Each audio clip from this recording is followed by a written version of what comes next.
हरे कृष्णा। सभी भक्तों का हार्दिक स्वागत है। गीता हरे ज्ञान, कृष्ण प्रभु जी, दंडवत गीता प्रणाम। ज्ञान, ईश्वर का हरे विज्ञान। कृष्ण प्रभु जी, दंडवत प्रणाम। हम लोग आज 5वां अध्याय स्टार्ट करेंगे पढ़ना। पहले अध्याय में मैं कौन हूँ, हमारा परिचय क्या है, वास्तविक परिचय, उसके बारे में पढ़ा। दूसरे अध्याय में इस भौतिक जगत के बारे में पढ़ा, ये भौतिक जगत कैसे कार्य कर रहा है। तीसरे अध्याय में शास्त्रों की महिमा, क्यों हमको शास्त्रों के ऊपर ही रिलायबल शास्त्र एकमात्र है जो हमको पूर्ण ज्ञान दे सकते हैं। फिर भगवान कौन है, चौथे अध्याय में हमने पढ़ा। और कैसे देख पढ़ा कि एक एक स्टेप वाइज हमने शास्त्रों के आधार पर पढ़ा कि कैसे कृष्ण परम पुरुषोत्तम भगवान है। तो आज हम 5वां अध्याय पढ़ेंगे।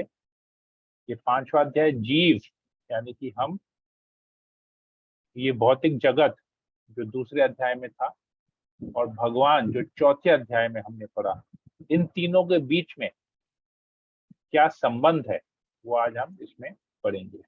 ओम अज्ञानतिमिरान्धस्य ज्ञानाञ्जनशलाकया चक्षुरुन्मीलितं येन तस्मै श्रीगुरुवे नमः।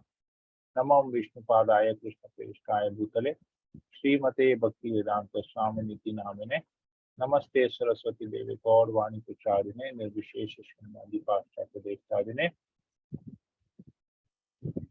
नमो महावदन्याय कृष्ण प्रेम प्रदाते कृष्णाय कृष्ण चैतन्य नाम गौरतुसे नमः। वंशा कल्पतरुभ्यश्च कृपा सिन्धुभैव च पतितानां पावनेभ्यो वैष्णवेभ्यो नमो नमः। जय श्री कृष्ण चैतन्य प्रभु नित्यानंद श्री अद्वैत गदाधर श्रीवासादि गौर भक्तवृंदा। हरे कृष्णा कृष्ण कृष्ण हरे हरे, हरे राम राम राम हरे हरे। जय श्री मंगलाचरण जय। ओके, कोई पढ़ लेगा इसको? प्रभु जी, मैं पढ़ दूं? हाँ, पढ़ लीजिए। हरे कृष्ण। जीव जगत एवं भगवान का संबंध। तीन मूल शक्तियां। भगवान की तीन मूल शक्तियां हैं।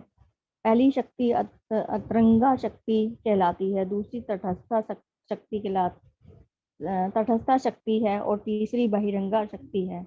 यह भौतिक जगत कृष्ण की बहिरंगा शक्ति का विस्तार है, आध्यात्मिक जगत उनकी अंतरंगा शक्ति का विस्तार है, और हम सारे जीव उनकी तटस्था शक्ति का विस्तार है। इस तरह हम भौतिक या आध्यात्मिक जगतों में जो कुछ भी देखते हैं वह कृष्ण की विविध शक्तियों का विस्तार मात्र है। वैदिक साहित्य में जीव को जीवात्मा तथा ब्रह्म कहा जाता है, किंतु उसे कभी परब्रह्म नहीं कहा जाता। जीवात्मा विभिन्न स्थितियां ग्रहण करता है, तभी वह अंधकारपूर्ण भौतिक प्रकृति से मिल जाता है और पदार्थ को अपना स्वरूप मान लेता है। तो कभी वह परा आध्यात्मिक प्रकृति के साथ मिल जाता है, इसलिए वह परमेश्वर की तटस्थ शक्ति कहलाता है। भौतिक या आध्यात्मिक प्रकृति के साथ अपनी पहचान के अनुसार ही उसे भौतिक या आध्यात्मिक शरीर प्राप्त होता है। आध्यात्मिक शरीर प्राप्त होता है। भौतिक प्रकृति में यह 84 लाख योनियों में से कोई भी शरीर धारण कर सकता है, किंतु आध्यात्मिक प्रकृति में उनका एक ही शरीर होता है। भौतिक प्रकृति में वह अपने कर्म के अनुसार कभी मनुष्य रूप में प्रकट होता है, तो कभी देवता, पशु, पक्षी आदि के रूप में प्रकट होता है। दूसरे शब्दों में सारे जीव उच्चतर आध्यात्मिक तथा निकृष्ट भौतिक शक्तियों के मध्य तटस्थ शक्ति के रूप में स्थित रहते हैं, और जीव जिस अनुपात में भौतिक या आध्यात्मिक इन दोनों शक्तियों में के संपर्क में आता है, उसी के अनुसार उच्चतर तथा निम्नतर स्तरों पर अवस्थित होता है। अब हम भगवान की तटस्थ शक्ति हैं। उदाहरण के लिए, जब हम समुद्र के किनारे पर चलते हैं तो कुछ दिन हम पाते हैं कि पानी समुद्र तट के हिस्से को ढक रहा है, और कभी कभी हम देखते हैं कि यह खुला है, उस हिस्से में पानी नहीं है। तो हम भाग जो कभी ढका होता है और कभी खुला रहता है तटस्थ कहलाता है। इसी तरह कृष्ण की तटस्थ शक्ति के रूप में हम कभी भौतिक प्रकृति और कभी आध्यात्मिक प्रकृति से प्रभावित होते हैं। तो वर्तमान समय में हम बहिरंगा शक्ति भौतिक प्रकृति में स्थित हैं। जीव का संघर्ष। जीव परमेश्वर का सनातन रूप में सूक्ष्म अंश है। परमेश्वर के विभिन्नांश होने के कारण जीवों में भी उनके आंशिक गुण पाए जाते हैं, जिनमें से स्वतंत्रता एक है। प्रत्येक जीव का आत्मा रूप में अपना व्यक्तित्व और सूक्ष्म स्वातंत्र्य होता है। उसी स्वातंत्र्य के दुरुपयोग से जीव बद्ध बनता है और उसके यही उपयोग से वह मुक्त बनता है। प्रभु जी, ये स्वतंत्र है या स्वतंत्रता है प्रभु जी? से मुक्त बनता है। फलस्वरूप उसे अपनी स्थिति बनाए रखने के लिए इस संसार में अत्यधिक संघर्ष करना पड़ता है। इसकी पुष्टि भगवत गीता 15.7 में की गई है। मवे वांशो जीवलोके जीवभूता सनातनः मनः अष्टानींद्रियाणि प्रकृतिस्थानि कर्षति। अनुवाद, इस बद्ध जीव के कारण वे अंतर नहीं है। कभी कभी सूर्य की किरणें, सूर्य की अन्य शक्ति जिनका नाम बादल या हिमपात है द्वारा पराजित हो जाती है। इस प्रकार यद्यपि जीव गुणात्मक रूप में भगवान की पराशक्ति के साथ एक है, किंतु उनमें घनिष्ठता भौतिक शक्ति द्वारा पराजित होने की प्रवृत्ति होती है।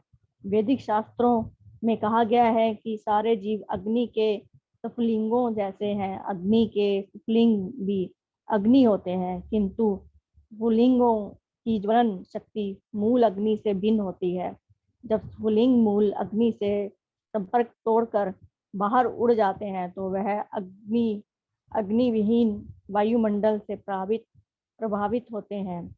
इस तरह वे स्फुलिंग के रूप में अग्नि के साथ अपनी शक्ति बनाए रखते हैं, किंतु मूल अग्नि के रूप में नहीं है। ये स्फुलिंग मूल अग्नि के भीतर शाश्वत रीति से उसके विभिन्नांश के रूप में रह सकते हैं, किंतु जिस क्षण ये स्फुलिंग मूल अग्नि से पृथक हो जाते हैं, तभी उनके दुर्भाग्य का कष्ट प्रारंभ होते हैं।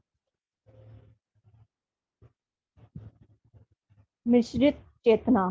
चेतना मूलतः जल के समान विमल होती है, लेकिन यदि हम जल में रंग मिला देते हैं तो उसका रंग बदल जाता है। इस प्रकार चेतना भी शुद्ध है, क्योंकि आत्मा शुद्ध है, लेकिन भौतिक गुणों की संगति के अनुसार चेतना बदलती जाती है।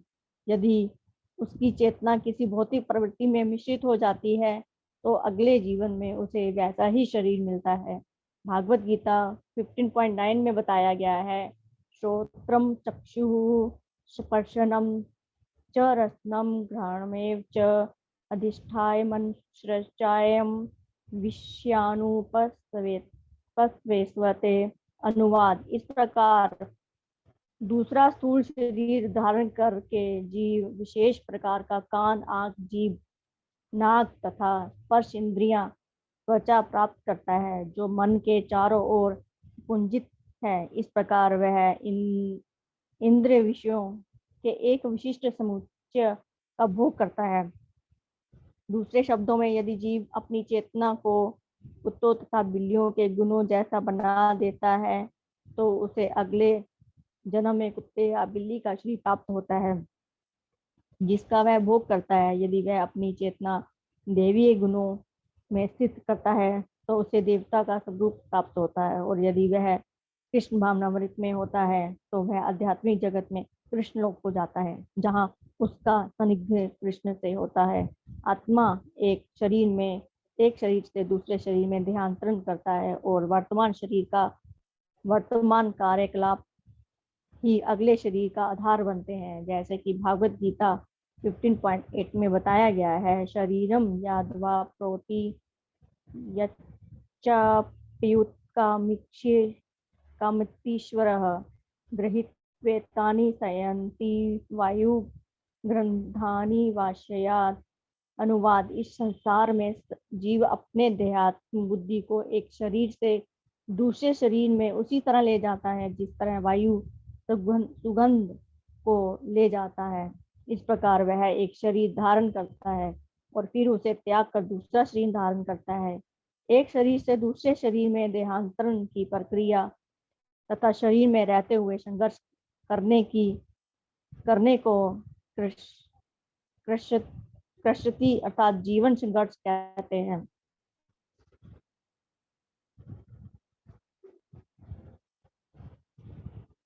हरे कृष्णा माता जी, बहुत हरे बहुत कृष्णा धन्यवाद। प्रभु। अच्छा, इसमें एक दो जगह आपका प्रोनाउंसिएशन भागवत नहीं है, ये भगवत गीता है। तो जहाँ पर भी देखेंगे ये भ है, भगवत गीता है, भागवत गीता नहीं है।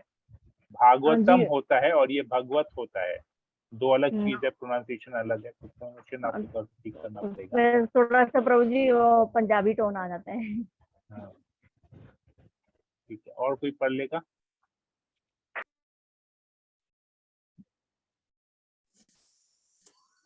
हरे कृष्णा प्रभु जी। हरे कृष्णा। हरे कृष्णा। हरे कृष्णा, पढ़ लीजिए जी। भोग करने की इच्छा भगवान या स्वयं कृष्ण अंतर्यामी परमात्मा रूप में हृदय में स्थित होकर जीव को निर्देश देते हैं। शरीर परिवर्तन होते ही जीव अपने विगत कर्मों को भूल जाता है, लेकिन परमात्मा जो भूत वर्तमान तथा भविष्य के ज्ञाता हैं, उनके समस्त कार्यों का साक्षी रहते हैं। अतएव जीवों के सभी कार्यों का संचालन इसी परमात्मा द्वारा होता है। जीव जितना योग्य होता है उतना ही पाता है और उस भौतिक शरीर द्वारा वहन किया जाता है जो परमात्मा के निर्देश में भौतिक शक्ति द्वारा उत्पन्न किया जाता है।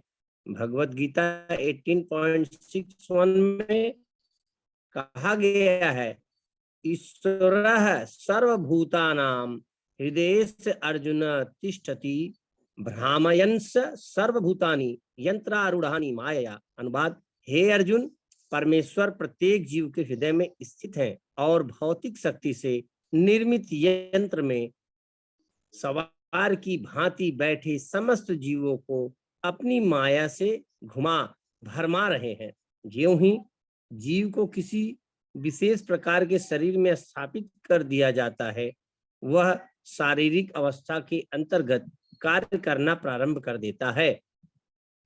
अत्यधिक तेज मोटर कार में बैठा व्यक्ति काम तेज मोटर कार में बैठे व्यक्ति से अधिक तेज जाता है। भले ही जीव अर्थात चालक एक ही क्यों न हो, इसी प्रकार परमात्मा की भौतिक प्रकृति एक विशेष प्रकार के जीव के लिए एक विशेष शरीर निर्माण करती है, जिससे वह अपनी पूर्व इच्छाओं के अनुसार कर्म कर सके। दुर्भाग्यवश मोहग्रस्त जीव अज्ञानवश भौतिक इच्छा के कारण इंद्रियों के दास बन जाते हैं। यह इच्छा अविद्या या अज्ञान कहलाती है। ऐसी इच्छा से ही जीव विकृत विषयी जीवन पर केंद्रित भौतिक भोग के लिए तरह तरह की योजनाएं बनाता है। अतएव जीव परमेश्वर की अध्यक्षता में विभिन्न लोकों में विभिन्न शरीरों में देहांतर करते हुए जन्म और मृत्यु के चक्र में फंस जाता है। आवश्यक नहीं है कि उसे पुनः मनुष्य शरीर प्राप्त हो। वह कुत्ता, बिल्ली, सूकर, देवता या 84 लाख योनियों में से कोई भी रूप प्राप्त कर सकता है। यह जगत दुखों का घर है। बद्ध जीव संसार के भीतर ब्रह्मांड की सीमा तक भी सुख के लिए तरह तरह की योजनाएं बनाने में सदैव व्यस्त रहता है। यहाँ तक कि इस धरा पर जहां वह अपनी सामर्थ्य बार प्रकृति के संसाधनों का दोहन करता है, उपलब्ध समस्त सुविधाओं से तुष्ट नहीं होता। वह चंद्रमा या शुक्रलोक में भी संसाधनों के दोहन के लिए जाना चाहता है। लेकिन भगवत गीता 8.16 में श्री कृष्ण हमें आगाह करते हैं, आ ब्रह्म भुवना लोकाः पुनरावर्तिनो अर्जुन। इस जगत में सर्वोच्च लोक से लेकर निम्नतम सारे लोग दुखों के घर हैं, जहां जन्म तथा मरण का चक्कर लगा रहता है। ब्रह्मांडों की संख्या असंख्य है और इनमें से प्रत्येक में असंख्य लोक हैं, लेकिन इनमें से कोई भी लोक भौतिक जीवन के मुख्य दुखों से यथा जन्म मृत्यु जरा तथा व्याधि के दुखों से विहीन नहीं है। भगवान का कहना है कि सर्वोच्च लोक ब्रह्मलोक अथवा सत्य लोक भी स्वर्ग लोक जैसे लोगों का तो कहना ही क्या, रहने के लिए उपयुक्त नहीं है, क्योंकि यहाँ भी उपयुक्त दुख पाए जाते हैं। बद्ध जीव सकाम कर्म के नियमों से जकड़े हुए हैं, अतएव वे कभी ब्रह्मलोक जाते हैं तो पुनः पाताल लोक को लौट आते हैं, मानो झूले पे चढ़े हुए अज्ञानी बालक हो। मनुष्य इस देश में या अन्यत्र इस लोक में या दूसरे लोक में श्रेष्ठतर जीवन की कल्पना करता है, किंतु संसार में कहीं भी उसकी असली इच्छा की पूर्ति, सचिदानंद रूप जीवन की पूर्ति नहीं हो पाती। इसकी पुष्टि श्रीमद् भागवतम 7.13.31 में इस प्रकार की गई है। आध्यात्मिकता दीर्भिदुह खैर विमुक्तस्य कहिचितः मृतस्य कृच्छोपन तैरेथे कामे क्रिएत किम। अनुवाद, भौतिकतावादी कार्यकलाप सदैव तीन प्रकार के दुखों आध्यात्मिक, अधिदैविक तथा अधिभौतिक से मिले जुले होते हैं। अतएव यदि कोई ऐसे कार्य संपन्न करके कुछ सफलता प्राप्त भी कर ले तो उससे क्या लाभ है? उसे फिर भी जन्म मृत्यु जरा व्याधि तथा अपने कर्म फलों को भोगना होगा। तीन प्रकार के भौतिक दुख शरीर तथा मन से, अन्य जीवों के प्रति किए जाने वाले व्यवहारों से तथा प्राकृतिक उत्पातों से उत्पन्न होते हैं। कभी कभी हमें शारीरिक कष्ट होता है जब हम ज्वर से पीड़ित होते हैं, हमें मानसिक कष्ट होता है जब हमारे कोई निकट संबंधी की मृत्यु होती है। अन्य जीव भी हमें कष्ट पहुंचाते हैं। ये जीव मानव भ्रूण, अंडों, पसीनों तथा वनस्पति से उत्पन्न होते हैं। प्राकृतिक विविधताओं द्वारा उत्पन्न कष्टदायक परिस्थितियां देवताओं द्वारा नियंत्रित होती है। घोर शीत, वज्रपात या प्रेतों द्वारा मनुष्य सताया जा सकता है। ये तीनों प्रकार के कष्ट सदैव हमारे समक्ष रहते हैं और वे हमें गंभीर स्थिति में जकड़ लेते हैं। इस जगत का सुख भ्रम है। इस जगत में व्यक्तिगत या पारिवारिक, सामाजिक या राष्ट्रीय सुख का प्रश्न ही नहीं उठता। यदि कहीं सुख के नाम पे कुछ हो रहा है तो वह भी मोह है। श्रीमद् भागवतम 3.30.9 में कहा गया है, गृहेषु कूट धर्मेषु दुख तंत्रेष्वतंद्रितः कुर्वन् दुख प्रतीकारम सुखवन मन्यन्ते गृही। अनुवाद, आसक्त गृहस्थ कूटनीति तथा राजनीति से पूर्ण अपने पारिवारिक जीवन में रहा आता है। वह सदैव दुखों का विस्तार करता हुआ और इंद्रिय तृप्ति के कार्यों से नियंत्रित होकर अपने सारे दुखों के फल को झेलने के लिए कर्म करता है। यदि वह उन दुखों को सफलता पूर्वक झेल लेता है तो वह अपने को सुखी मानता है। यह जगत ऐसा बनाया गया है कि जब तक कोई चतुर कूटनीतिक न हो उसका जीवन असफल रहता है।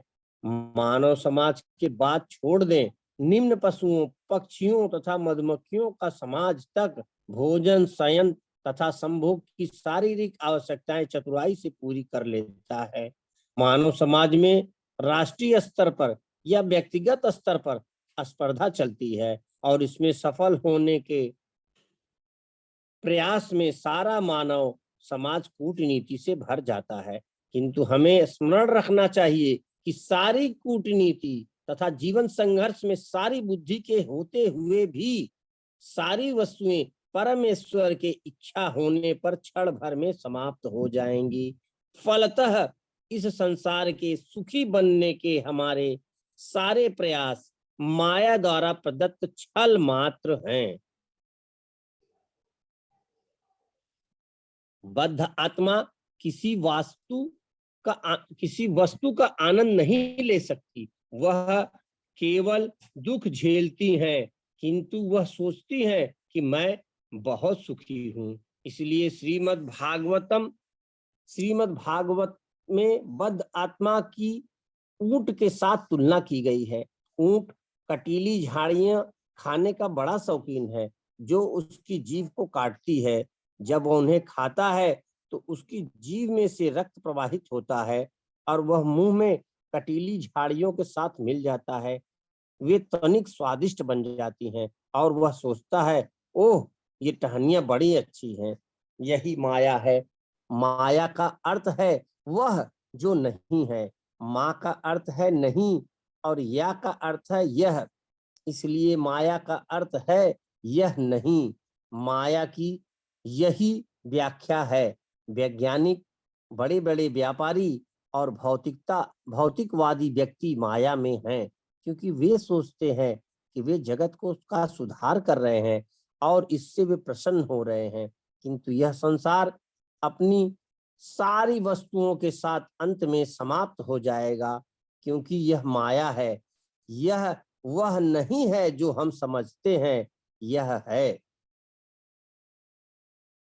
भौतिक जीवन नाशवान है। भौतिक जीवन नाशवान, मोहपूर्ण तथा कष्टमय है। इसमें सुख तो है ही नहीं।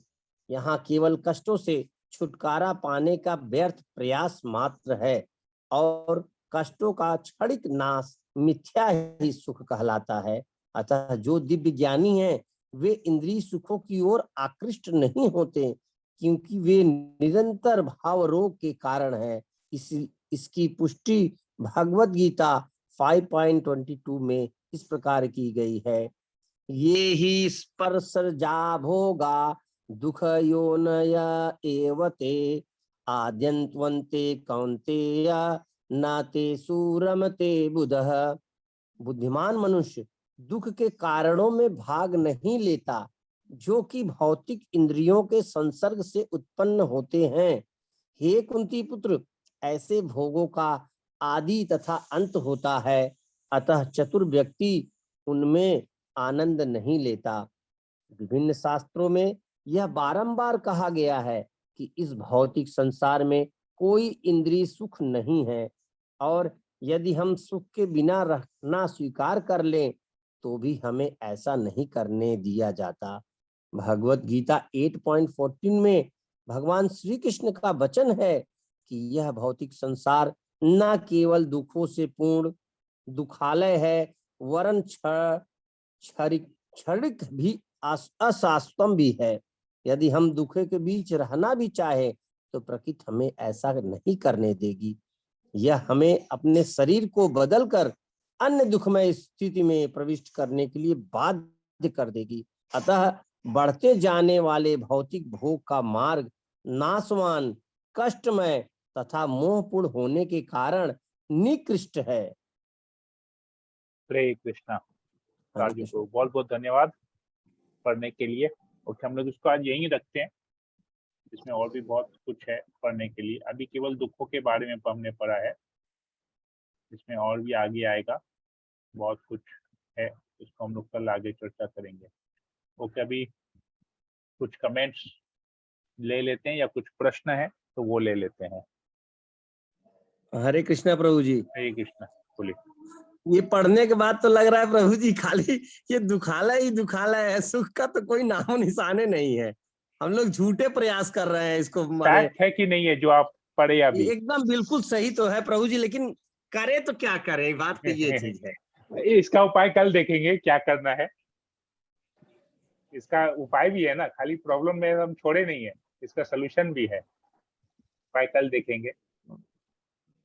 सोचिए कितना स्पष्ट तरीके, एक एक श्लोक में, भागवतम के श्लोक में, गीता के श्लोक में स्पष्ट लिखा हुआ है। उदाहरण भी दिए गए हैं कि क्या क्या उदाहरण दिए गए हैं, हम लोग क्या समझ रहे हैं, माया का कितना सुंदर तरीके से डिस्क्रिप्शन दिया। माया वर्ड का ही जो वर्ड है माया, उसका ब्रेकअप दिया गया है और बताया गया कि माया का अर्थ क्या है। सोचिए इतना। अच्छा प्रभु जी, हाँ, ऐसा अगर सत्संग अगर हम लोग तो मान लीजिए हफ्ता में या 2 हफ्ता में या 1 महीना में कर रहे हैं, अगर हाँ, ये सत्संग अगर डेली करे तो हमको हाँ, लगता है कि हमारे जितने भी माने सत्संगी हैं उसमें हाँ, आधे तो प्रभु जी निकल देंगे छोड़ के।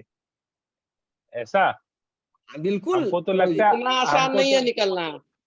वो, आपको पता है ना, कृष्ण 3 जगह से टेढ़े हैं, त्रिभंगी है, जी त्रिभंगी रूप है ना उनका, कृष्ण का। जी जी।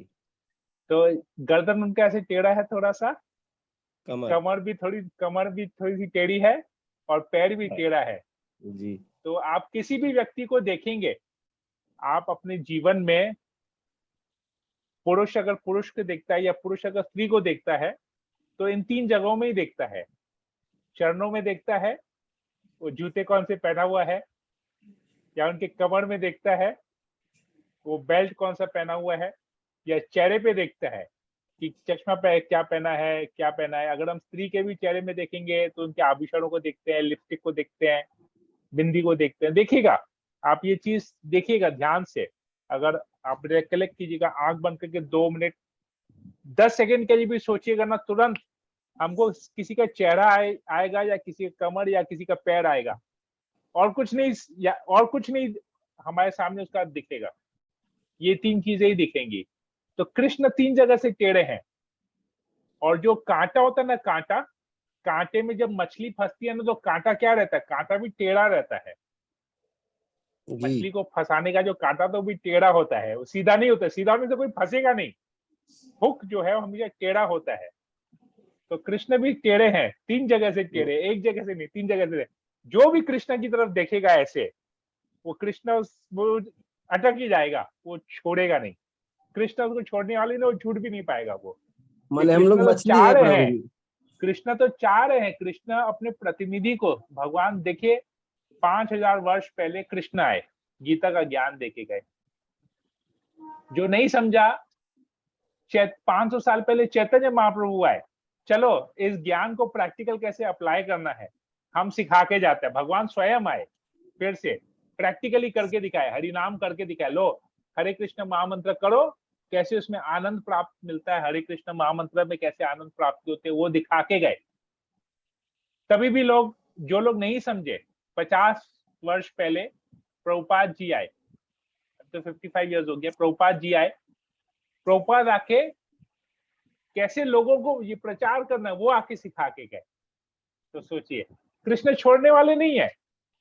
और अभी हम लोग जैसे कुछ निकम्मों को भी इस आंदोलन में शामिल कर दिया है कि किसी को छोड़ना नहीं है, पकड़े रहो सबको, क्लास करते रहो, जूम में ऑनलाइन क्लास करो, यहाँ जाके करो, वहां जाके करो, छोड़ना नहीं है किसी को।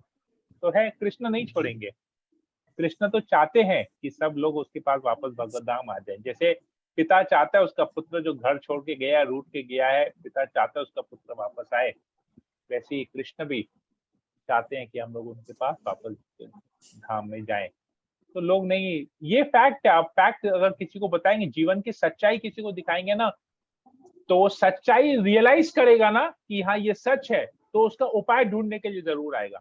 अगर वो बोलेगा नहीं ये सच नहीं है, तो जैसे वो संघर्ष कर रहा है, संघर्ष करने दीजिए। जिस दिन उसको लगेगा कि हम संघर्ष, अब हमसे और संघर्ष नहीं हो रहा है, अब हमको निकलना है यहाँ से, तो ठीक आएगा, कोई दिक्कत नहीं। प्रॉब्लम में इंसान कितना दिन फंसा रहेगा, प्रॉब्लम का तो सोल्यूशन चाहिए ना। ये हमको कि प्रॉब्लम क्या है कि लोगों को पता नहीं है कि वो लोग प्रॉब्लम में है। हम लोग जी उनको दिखा रहे कि वो लोग प्रॉब्लम में है, अब सोल्यूशन के लिए आओ। लोग को लग रहा है आनंद, जैसे ऊंट है ना, ऊंट का उदाहरण यही तो था। वो खा रहा है, उसका रक्त जा रहा है उसके अंदर में, लेकिन उसको लग रहा है हाँ हाँ मैं आनंद में हूँ, क्या मीठा मीठा है। खा रहा कांटा है, और कांटे में उसको मीठा लग रहा है। हमारा जीवन भी ऐसे ही है। हम संघर्ष कर रहे हैं, लेकिन हमको लग रहा है संघर्ष में ही हम सुख है। लोग बहुत मेहनत करते हैं, किसी किसी को तो काम करने में मजा आता है, पैसा कमाने में मजा आता है, लेकिन जितना भी पैसा वो कमाए, अल्टीमेटली वो डॉक्टर सब लूट के चले जाएगा उसका पैसा, हॉस्पिटल वाले सब लूट के चले जाएंगे पैसा, तो जितना भी कमा ले। कोई वो उसमें कोई अंत नहीं है। उसको लग रहा है हम आनंद कर रहे हैं, लेकिन एक्चुअली में आनंद में वो नहीं है। संघर्ष कर ही रहा है, तकलीफ भोग रहा है, बीमारियों से घिरा हुआ है। हमको कोई भी एक ऐसा व्यक्ति बताइए जिसने बहुत धन कमाया और वो बीमार नहीं है, बीमारी हो, दवाई नहीं खा रहा हो। अगर लाखों रुपए कमा रहा है तो लाखों रुपए में हजारों रुपए की दवाई भी खा रहा है, तकलीफ भोग रहा है, व्हील चेयर पे है, या उसके आगे पीछे 10 नौकर है उसका काम करने के लिए, वो खुद कर नहीं पा रहा है। देखिए, है ये फैक्ट है। तो ये समझना बहुत जरूरी है हमको। हरे कृष्णा। ओके, और कोई किसी को कुछ कमेंट या प्रश्न? Bhavna, you wanted to say something? जी प्रभु वो समुंदर का एग्जाम्पल और वो बच्चे का एग्जाम्पल थोड़ा समझा दीजिए। ऊंट का एग्जाम्पल अच्छे से समझ आ गया। समुद्र का एग्जाम्पल समझाना है क्या? जी, और वो बच्चा जो झूला झूल रहा है वो वाला ओके, एग्जाम्पल। ठीक है, मैं उसको वापस शेयर कर लेता हूँ। ओके, तट, हम बोलते हैं समुद्र का तट, तट वर्ड पता है ना, समुद्र का तट, जिसको हम लोग इंग्लिश में सी शोर बोलते हैं। सी शोर, हाँ। सी शोर, तो सी शोर में क्या होता है, दिन के समय उसमें जमीन होती है, और रात को जब पानी आ जाता है तो जो है ढक जाता है पानी से, फिर जमीन दिखती नहीं है। ऐसा होता है ना, आप किसी भी बीच के साइड में जाइए, सी शोर में जाइए, तो ऐसा होता है। दिन के समय वहां जमीन दिखती है, और रात शाम को उसका। तो ये ऐसे ही है, फोटो में देखो, अभी समुद्र तो दूर है और इधर जमीन है, लेकिन क्या हो रहा है, समुद्र की लहरें आ रही है, कुछ क्षण के लिए जमीन को ढक दे रही है, और फिर वापस लहरें चली जा रही हैं, फिर जमीन दिख रहा है, फिर लहरें आ रही है, जमीन ढक जा रहा है। जैसे हम लोग थोड़ा सा जाते हैं ना समुद्र में, थोड़ा नी डीप, जिसको हम लोग बोलते हैं नी डीप, हम लोग जाते हैं तो उधर जमीन दिखता नहीं है, लेकिन जमीन है, हमको नहीं दिख रहा है। इसी प्रकार हम लोग जो जीव है, तटस्थ शक्ति है भगवान के। कभी हम माया द्वारा प्रभावित हैं, कभी, या ऐसा कहा है, कभी हम योग माया द्वारा प्रभावित हैं, कभी महामाया द्वारा प्रभावित हैं। महामाया मतलब इस भौतिक जगत की माया देवी, योग माया मतलब आध्यात्मिक जगत की माया देवी। जिस योग माया के, हम जब योग माया की शक्ति में रहते हैं, योग माया जब हमको कंट्रोल करती है, तो हम भगवान को भगवान के रूप में समझते हैं या अपने सखा के रूप में समझते हैं। हमारा भगवान से संबंध रहता है, घनिष्ठ संबंध रहता है। और जब महामाया कार्य करती है तो हम अपने आप को भगवान समझते हैं। हम अपने आप को भगवान समझना मतलब कंट्रोलर समझना, अपने आप को कंट्रोलर समझते हैं, अपने आप को स्वामी समझते हैं, अपने आप को मालिक समझते हैं। This is mine, this is mine, मैं और मेरा, अहम का भाव आ जाता है। तो वैसे ही है, जब ढका हुआ है तो समझ लीजिए तटस्थ। तो कभी पानी में, वो जमीन कभी पानी में रहेगा, कभी जमीन में रहेगा, तो मार्जिनल, बीच, इसको तट कहते हैं, कभी ढका हुआ कभी खुला। वैसे ही हम कभी ढके हुए रहते हैं, कभी हम महामाया से ढके हुए रहते हैं, कभी महामाया से छूटे हुए रहते हैं। ठीक है, महामाया से ढके रहना मतलब हम अपने आप को जो है वो नहीं समझ रहे, हमारा अस्तित्व ढक गया, हम भगवान के अंश हैं, हम ढक जाते हैं। जैसे शरीर आ गया ना हमको, शरीर से हम भूल गए कि हम भगवान के अंश हैं, शरीर आ गया। लेकिन जब ये शरीर हट जाएगा, मतलब समुद्र का पानी निकल जाएगा, तो क्या होगा, हम आत्मा के स्तर पे आ जाएंगे, आध्यात्मिक स्तर पे आ जाएंगे, और हम अपने आप को भगवान का अंश समझेंगे। इसलिए इसको तटस्थता कहते हैं, तट, समुद्र का तट, और हम लोग तटस्था। हम लोग कभी, जब हम लोग ढक जाते हैं, माया द्वारा प्रभावित होते हैं, तो हम अपने आप को शरीर मानते हैं, और माया के बंधन से छूटना मतलब अपने आप को आध्यात्मिक जगत, भगवान के अंश के रूप में देखते, तो हम आध्यात्मिक जगत में रहते हैं, नहीं तो इस भौतिक जगत में रहते हैं। ठीक है, क्लियर है ये एग्जाम्पल? यस प्रभु, वेरी नाइसली। ओके, अब बच्चों का है। बच्चे जैसे अभी क्या होता है, हम लोग कभी कभी अपने कर्म फल के अनुसार हम लोग कभी ऊपर के लोक में जाते हैं, ऊपर के लोक में जाते हैं, और कभी पाप कर्मों के अनुसार हमको नीचे के लोकों में जाना पड़ता है। तो ये हम ये भूल, हमको ये पता नहीं रहता है, ये हमारा अज्ञान है। इसलिए हम पाप और पुण्य में लगे हुए हैं। देखो ना, अभी भी हम लोग जिस कम्युनिटी में है, हम लोग जिन लोगों के साथ इंटरेक्ट करते हैं, सब लोग अपना कर्म सुधारने के चक्कर में है, कोई भक्ति करने के चक्कर में नहीं है, कर्म सुधार रहे हैं। सब लोग बोलते हैं स्वर्गवासी हो बनना है, सबको स्वर्गवासी बनना है, कोई बोलता है कि वैकुंठवासी बनना है। खास करके हमारे कम्युनिटी में क्या बोलते हैं, स्वर्ग सुधार गए, स्वर्ग में चले गए, राइट। तो स्वर्ग में जाएंगे तो क्या, स्वर्ग तो भौतिक जगत में ही है, लेकिन उधर तो जन्म और मृत्यु है, भले बुढ़ापा और बीमारी नहीं हो, पर जन्म और मृत्यु तो है, वो भी दुखालय है। स्वर्ग में क्यों दुखालय है? स्वर्ग में तो इंद्रियां है, ये अनेक अनेक अप्सराएं हैं, वहां पर सोमरस मिलता है, हमेशा जवान रहते हैं, बहुत सुंदर शरीर मिलता है, तो भोग ही भोग है। वहां पर कैसे दुख हो गया? तो इंद्र, हम लोग भागवतम में सुनते हैं कि बार बार असुर लोग आके स्वर्ग लोग में आके देवताओं पर हमला करते हैं, लड़ाई चलती रहती है। बीच में तो इंद्र को कभी कभी नौकर बना देते हैं, इंद्र कभी छोड़ के भाग जाता है, तो सुख है वहां पर? हमेशा टेंशन लगा रहता है। जैसे कोई अश्वमेध 99 अश्वमेध यज्ञ कर लिया, 100वां करने जाएगा, इंद्र का कुर्सी डगमगाएगा। जैसे पृथु महाराज कि 100 अश्वमेध यज्ञ करेंगे, इंद्र का पद भी उसको मिलेगा। तो पृथु महाराज कर रहे थे, तो इंद्र घबरा गया, 100वां पूरा कर दिया तो मेरा राजगति चले जाएगा, उसका घोड़ा चुरा लेते हैं। यज्ञ में जो घोड़ा, अश्वमेध मतलब जो जिस यज्ञ में घोड़ा की आहुति चलती, घोड़े की आहुति चलती है, अश्वमेध उसको कहते हैं, घोड़े को कहते हैं, संस्कृत वर्ड है। तो इंद्र घबरा जाता है। बलि महाराज आके स्वर्ग में आक्रमण करके गए। रावण के टाइम में स्वर्ग में प्रॉब्लम था, हिरण्यकशिपु था तो स्वर्ग में प्रॉब्लम था। हिरण्याक्ष तो पूरा धरती को जाके नीचे फेंक दिया था, पाताल लोकों में जाके धरती को फेंक के आए थे। तो और वो भी देवता भी उसको लेके प्रॉब्लम में थे। तो सब लोग प्रॉब्लम में है। जब भी कोई ना कोई है, असुर आता है, महान महान असुर आते हैं, देवता प्रॉब्लम है, तो उधर भी प्रॉब्लम छूटा नहीं है। लेकिन लोग स्वर्ग लोग जाना चाहते हैं, तो स्वर्ग लोक में जाएंगे, अच्छा शरीर मिलेगा, वहां पर कर्म पूरा हुआ, कर्म फल भोग लिया, फिर नीचे के लोकों में जाएंगे, नीचे के लोकों में पाप कर्मों के सजा को भुगतेंगे, फिर वापस धरती पे आएंगे। तो ऊपर नीचे अज्ञानवश, हमको पता नहीं कि हम इस जन्म मृत्यु जरा व्याधि के चक्कर से छूट सकते हैं। हम अज्ञान में, हम वैकुंठ जा सकते हैं, हमको ज्ञान नहीं है, लेकिन हम ज्ञान लेना नहीं चाहते हैं, बहुत व्यस्त हैं। इंद्र तृप्ति भी इतने व्यस्त है कि हमको ज्ञान नहीं लेना है कि हम इस जन्म मृत्यु जरा व्याधि के चक्र से छूट सकते हैं। तो इसी प्रकार जैसे बच्चे हैं, बच्चे इस फेरिस व्हील में बैठते हैं ये सोच के कि उनको खुशी होगा। फेरिस व्हील क्या होता है, कभी ऊपर जाता है, ऊपर से फिर नीचे आता है, नीचे से फिर ऊपर जाता है, ऊपर से फिर नीचे जाता है, ऐसे घूमते रहते हैं। इनको लग रहा है कि हमको आनंद आ रहा है, लेकिन कितने जनों का सर चकराता है, कितने जनों को वॉमिटिंग होती है, नौसिया का फीलिंग आता है। तो ये अज्ञानता है। हमको लग रहा है कि हमको आनंद आ रहा है, पर आनंद, उस आनंद में कहीं ना कहीं डर भी छुपा हुआ है। अगर ये फेरिस व्हील अटक गया और आप ऊपर में, आपका झूला अटका हो और उस समय फेरिस व्हील खराब हो गया हो, तो आनंद क्या होगा? जो सुख होगा, जो हम सुख भोग रहे हैं उस फेरिस व्हील में बैठ के, वो तुरंत दुख में कन्वर्ट हो जाएगा। तो ये जो खुशी का, जो जिस चीज से हम खुश होना चाह रहे हैं, वही चीज हमारे दुख का कारण बन जाएगा इमीडिएटली।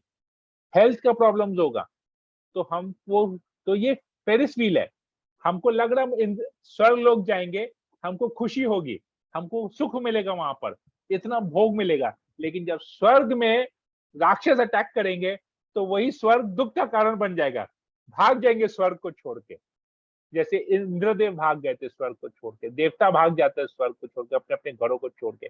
बलि महाराज तो, यहाँ तक भागवत में ये तो आता है कि बलि महाराज ने देवताओं को अपने घर का झाड़ू पोछा करवाते थे। महल पर कब्जा कर लिया और देवता उसी महल के स्वामी से झाड़ू नौकर बन गए, वो लोग झाड़ू पोछा करते थे वहां पर स्वर्ग में। तो व्हाट इज दिस? आज हम लोग इतना बड़ा घर बना लें, हम लोग सब लोगों ने एक्सपीरियंस किया कोविड के टाइम में, इतना बड़ा घर बनाया कि नौकर रखेंगे, नौकर चाकर रखेंगे घर का साफ सफाई करने के लिए, ये सब कुछ करने के लिए। लेकिन जब 2 महीना लॉकडाउन हुआ तो सब लोगों ने खुद ही साफ सफाई किया। तब रियलाइज हो कि इतना बड़ा घर लेके, इतना फर्नीचर के ऊपर खर्चा करके यार क्या किया, मेहनत इतना लगा। तो एक छोटा सा वो ट्रेलर था हमारे जीवन में। तो ये इस फेरिस व्हील का एग्जाम्पल से यही है कि ऊपर में भी जाएंगे, फिर नीचे में आएंगे, फिर ऊपर जाएंगे, अज्ञानवश घूमते रहेंगे, चक्र में घूमते रहेंगे। इससे निकलना है हमको, ठीक है। I hope I am clear. Yes, Prabhu, very nicely explained. Hare Krishna. Okay, और किसी को कोई प्रश्न या कोई कमेंट है? ममता मई यशोमती माता जी, आप कुछ बोल रही थी।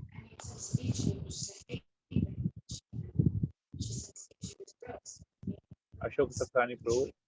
नो प्रभु, हरे was कृष्ण clear. प्रभु, धन्यवाद प्रणाम। हरे वो बोल रहे कृष्णा। थे ना कि वो जो कंटिन्यू होता तो अच्छा रहता, वो आधा माया कर रह गया। राजू हाँ, प्रभु आधा का माँ तो क्वेश्चन। इंतजार कीजिए, टीवी हाँ सीरियल की तरह नहीं इंतजार करते अगले दिन क्या होने वाला है, इंतजार कीजिए अगले दिन हाँ क्या हाँ होगा। हाँ हरे कृष्णा। समय भी हो हाँ। गया। Okay, Komal, you wanted to say something? No, Prabhu. Hare Krishna. Okay, और किसी को कुछ बोलना है? कोई प्रश्न या कोई कमेंट है? आशा रानी माता जी, इंदिरा जैन माता जी, नहीं प्रभु जी, सब क्लियर है और पढ़ा भी है तो अच्छे से समझ में आ गया है। हिंदुस्तान माता जी, मीना गुप्ता माता जी, मुकेश शाह प्रभु, राखी जायसवाल, क्लियर है राखी प्रभु जी, सिंह, हरि बोल। राखी सिंह, सुलेखा जायसवाल, सुमन चौरसिया। ओके, तो सबके लिए सब कुछ क्लियर है।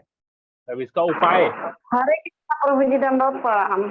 इसका अब उपाय बोल रहे क्या हैं है? क्लास में टाइम नहीं होता है प्रभु जी जल्दी। अच्छा, तो आपको उसमें कुछ इसमें प्रॉब्लम क्या है, नेटवर्क में प्रॉब्लम कुछ आ गया प्रॉब्लम, है? नेटवर्क में कुछ प्रॉब्लम होगा इसलिए।